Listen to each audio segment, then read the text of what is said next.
Life often throws you into the deep end, and for me, that meant moving to a new city for my advanced degree. I wanted the full solo living experience, the quiet, the freedom, the questionable kitchen experiments, so I got a small apartment all to myself. But time was a luxury I didn't have, so takeout quickly became my best friend. Now I'm a romantic at heart. I really do want a shared life. But let's be honest, the only real options in my neighborhood were the stray cats. So I'd sneak out behind the building and share scraps from my meals with them. We bonded pretty quickly, and soon I had this whole crew of feline friends, each with their own little personality.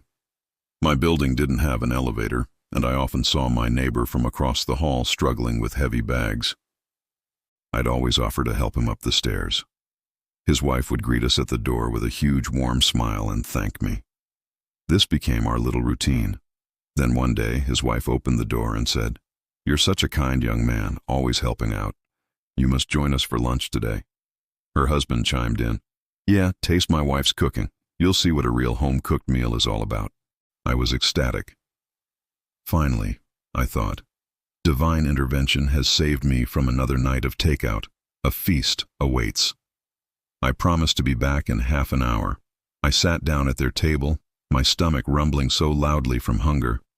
My neighbor heard it and whispered, "The restroom is just down the hall if you've got some gas." I quickly shook my head. "Oh no, not at all. My stomach's just ferocious, it's roaring for food." My neighbor yelled out, "Tamazia! Tamazia, the food, my dear, before Jacob eats me." Tamazia proudly placed a plate of rice and spiced vegetables in front of me. "Please, my dear neighbor," she beamed. "Enjoy." I took a huge spoonful, ready to finally silence my hunger. But, oh, the disappointment. The rice was hard, undercooked, and the spices just clashed in the worst way possible. It completely killed my appetite. But there she was, beaming with pride, asking what I thought. What could I do? I forced a smile and choked it down. "What a delicious dish," I lied, offering a compliment as poorly made as the meal itself. By the end of lunch, my stomach really was full of gas from that rice. I was terrified of any leaks during our pleasant after-lunch tea. Then Tamazia asked, "You're a handsome young man. Why are you living all alone? You should find a girlfriend." I laughed and said, "Oh, I have many. There's Sylvia, Eileen, Mary, and that scoundrel, Robert." Her eyes went wide. "You have all these girls?" I had to clarify. "Yes, beautiful friends I met behind the building. Sylvia has a colorful tail, Eileen has the softest fur, and Mary, well, I think she'll be having kittens soon, thanks to that rogue Robert." They all burst out laughing. I thanked them and rushed home before my stomach could make a public announcement. The next day, as I was leaving, Tamazia called out, Wait, take this. I made food for you again today. Didn't you like my cooking? Try this dish." I took the plate, knowing exactly what to expect. That evening, I snuck the dish out back to my cat friends, who had an absolute feast. This became our new routine. Tamazia would give me her delicious meals, and I would politely lie, telling her how amazing it was, all while secretly feeding it to the cats.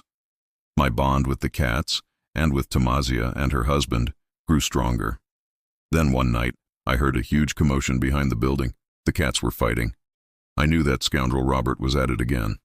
I rushed down to break it up, and what did I find? Tamazia's husband in a dark corner kissing another woman. It hit me then. I wasn't the only one who didn't like Tamazia's cooking. He must have known I was feeding her food to the cats this whole time and never said a word. We made eye contact, and an unspoken agreement passed between us.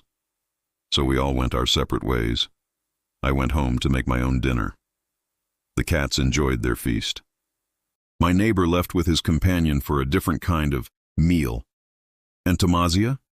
She stayed in her kitchen, blissfully, happily, cooking away.